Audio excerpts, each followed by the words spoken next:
Morning class 12। हम हमारा chapter number 6 पढ़ रहे थे जिसका नाम है भारतीय पुनरुत्थानकालीन कला। इसमें हमने बंगाल शैली के बारे में देखा था कि बंगाल शैली को जब आगे लाया गया तो एक आंदोलन के रूप में लाया गया था। इसमें काफ़ी सारे आर्टिस्ट थे जिन्होंने इस आंदोलन को चलाया था, लेकिन कुछ टाइम बाद ये आंदोलन बिल्कुल ही खत्म हो गया था और सब अपने अपने अलग अलग कामों में लग गए थे। तो उसके बारे में हमने देख लिया था। आज हम इसके जो आर्टिस्ट हैं जो बंगाल शैली के, उनके बारे में देखेंगे। नंदलाल बसु और असित कुमार हल्दर के बारे में देखेंगे। अब्दुल रहमान चुगताई, आनंद कुमार स्वामी और रविंद्रनाथ टैगोर, ईवी हेवन, अविंद्रनाथ टैगोर, जामिनी राय और अमृता शेरगिल। इनके बारे में देखेंगे, इनके जीवनी के बारे में और इनके थोड़े बहुत जो पेंटिंग्स इन्होंने बनाई है, जो फेमस पेंटिंग्स थी, उनके बारे में देखेंगे। सबसे पहले है नंदलाल बसु। आचार्य अविंद्रनाथ ठाकुर ने भारतीय चित्रकला के जिस आंदोलन का आरंभ किया था, ये हम पहले पढ़ चुके हैं कि अविंद्रनाथ टैगोर ही थे जिन्होंने सबसे पहले इसका आंदोलन शुरू किया था। उसके बाद उसका सफल नेतृत्व किया उनके शिष्य नंदलाल बसु। नंदलाल बसु जो थे उनके शिष्य थे किसके? अविंद्रनाथ ठाकुर के। नंदलाल बसु का जन्म 3 सितंबर 1883 यानी 1883 में बिहार के मुंगेर जिले में हुआ था। कला में रुचि के कारण कॉलेज की शिक्षा का त्याग कर कलकत्ता में स्कूल ऑफ आर्ट में रविंद्रनाथ से कला शिक्षा प्राप्त की। असित कुमार हल्दर। असित कुमार हल्दर का नाम बंगाल स्कूल के यशस्वी कलाकारों में शामिल है जिन्होंने कई वर्षों तक लगातार भारतीय कला की सेवा की। अविंद्र बाबू से कला शिक्षा प्राप्त करने से पहले वे शांति निकेतन के कला विभाग में अध्यक्ष थे। बाद में उन्होंने जयपुर स्कूल ऑफ आर्ट एवं लखनऊ स्कूल ऑफ आर्ट के प्रधानाचार्य पद पर भी कार्य किया था।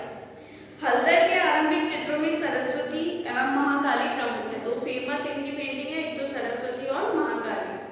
हल्दर ने अजंता, बाघ व जोगीमारा गुफाओं के भित्ति चित्रों की प्रतिकृतियां बनाई, यानी कि अजंता और बाघ की जो गुफाएं हैं उनके जो दीवारों पे चित्र बने हुए हैं, वैसे ही उन्होंने भी चित्र बनाए हैं असित कुमार हल्दर ने। इनके चित्रों के विषय प्राय पौराणिक रहे। मेघदूत, ऋतुसंहार व महाभारत पर चित्र बनाने के साथ साथ इन्होंने उमर खयाम की रचनाओं पर भी चित्र बनाए।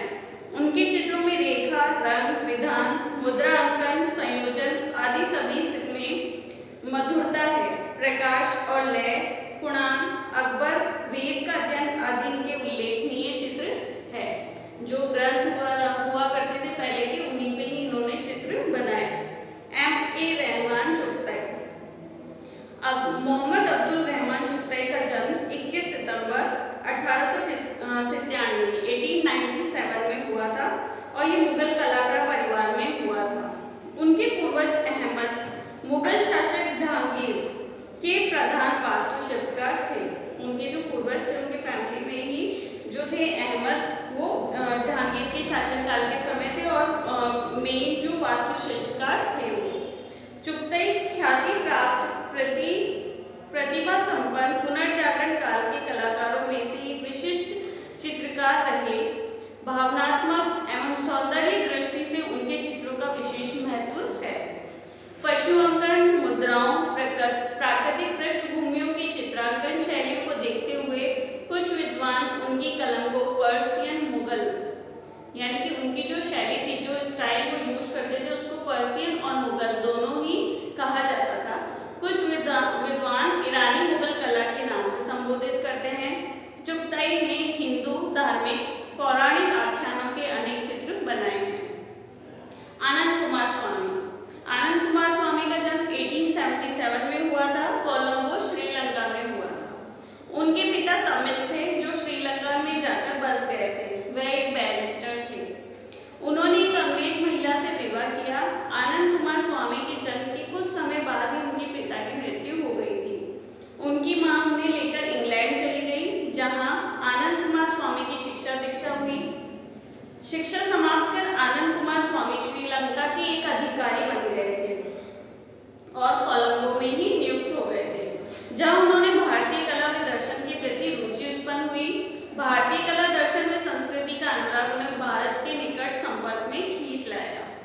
यानी कि वो भारतीय कला से पहले से ही प्रेरित थे और वो कोलंबो से फिर कहाँ गए थे, भारत में ही आ गए थे।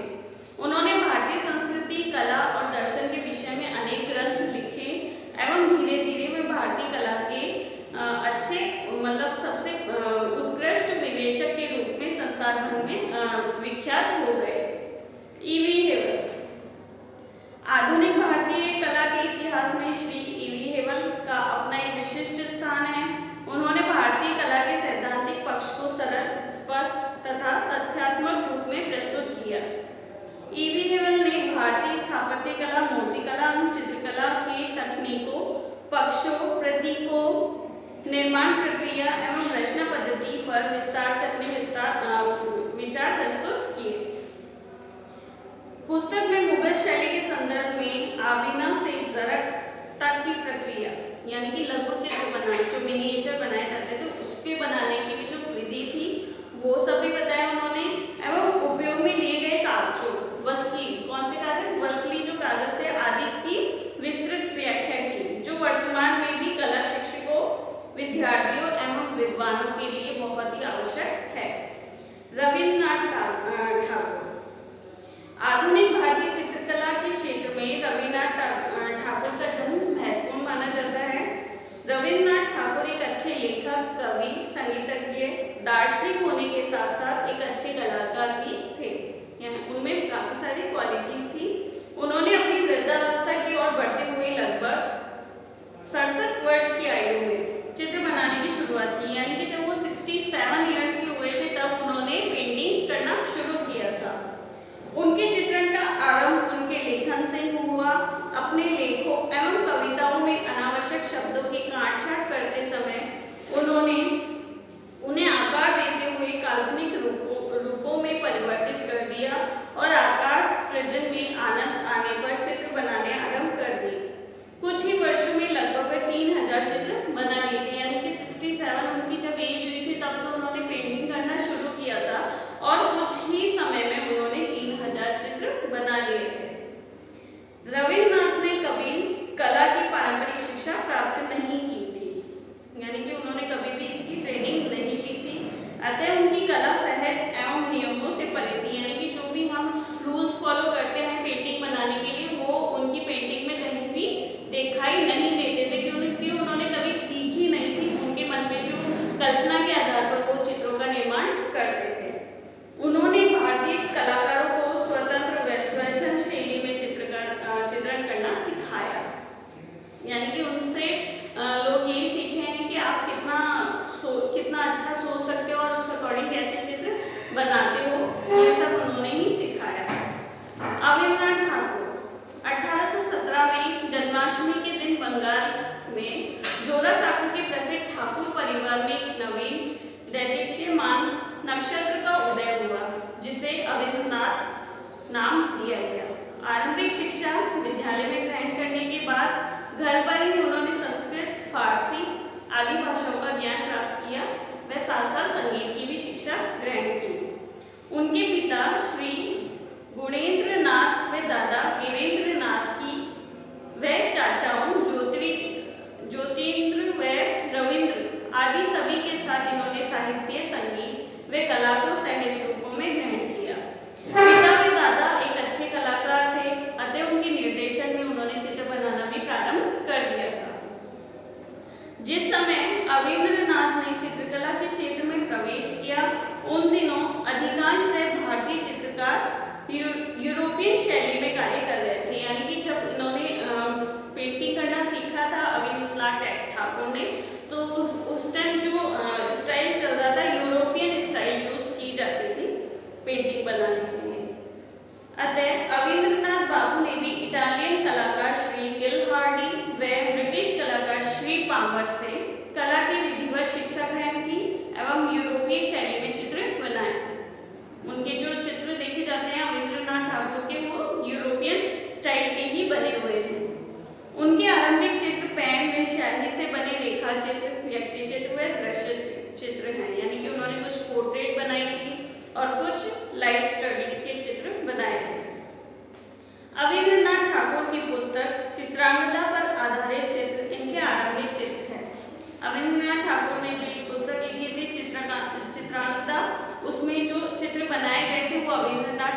द्वारा ही बनाए गए हैं। यामिनी राय का जन्म बांकुरा यानी कि पश्चिम बंगाल में हुआ था 1887 में। उन्होंने कलकत्ता के गवर्नमेंट स्कूल ऑफ आर्ट में कला शिक्षा ली थी। आरंभ में उन्होंने पाश्चात्य शैली पर आधारित चित्र बनाए। बाद में वे बंगाल स्कूल से प्रभावित हुई, परंतु उससे भी संतुष्ट न होने पर बंगाल की लोक कला व बिहार के पट्टचित्र से प्रभावित हुई। इन्होंने ग्रामीण लोक कलाओं से प्रेरणा ग्रहण करी। कुम्हारों, बुनकरों, गुड़िया व खिलौने बनाने वालों से प्रेरित हो अपना कला कार्य करते रहे। इस प्रकार यामिनी राय एक प्रयोगकर्ता के रूप में हमारे सम्मुख प्रकट होते हैं। उन्होंने पुस्तक चित्रण, भित्ति चित्रण, पट चित्रण आदि सभी प्रकार की संरचनाएं की है। उनके चित्रों में आकृतियां अलंकारिक है, यानी कि जो भी उन्होंने डिजाइन बनाए हैं उसको बहुत ज्यादा डेकोरेट किया है उन्होंने। आंखें बड़ी नुकीली, कानों तक लंबी बनाई है। सरल व प्रभावपूर्ण रंग योजना, स्पष्ट रूपरेखा व संयोजन की सरलता इनके चित्रों की प्रमुखता है। लास्ट है हमारा अमृता शेरगिल।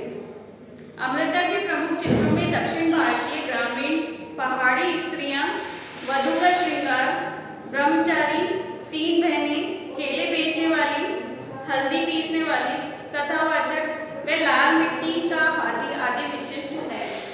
तीन बहनें नामक चित्र अमृता का एक प्रमुख चित्र है। आकृतियों, रंगों आदि में पॉल गॉग का प्रभाव दिखाई देता है। पंजाब की वेशभूषा व संस्कृति को अमृता ने अत्यंत सजीव रूप में प्रस्तुत किया है। ये इनकी जो स्पेशलिटी थी कि उन्होंने इनके जो चित्र बनाए थे उसमें पंजाब की जो वेशभूषा और संस्कृति को दिखाने का उन्होंने प्रयास किया है और बिल्कुल सजीवता से उन्होंने उसको दिखाया भी है। तो ये हमारे इसके आर्टिस्ट कंप्लीट हो गए हैं। बंगाल स्कूल के कौन कौन से आर्टिस्ट थे और इसका आंदोलन कैसे और कब चला था। तो अब जो हम अपना नेक्स्ट